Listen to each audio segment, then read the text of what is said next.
ఆ గణపతి కైలాసమునే ఉండి నారాయణ మంత్రము జపించుచు తల్లిదండ్రుల ముమ్మారు ప్రదక్షిణ చేయగా కుమారస్వామికి తాను వెళ్ళే నదులకు గణపతి ముందుగానే వెళ్ళి స్నానాలు ఆచరించి ఎదురు వస్తుండేవాడు.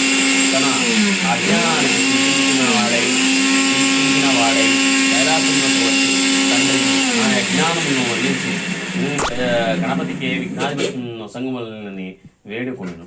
అంతగా పరమేశ్వరుడు భాద్రపద గణపతి విఘ్నాధిపతిని నొసంగెను. ఆనాడు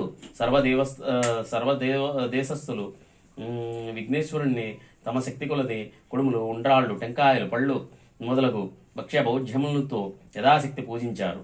విఘ్నేశ్వరుడు సంతుష్టుడై తాను భుజించి మిగిలినవి తన వాహనమైన మూషికమునకు ఇచ్చి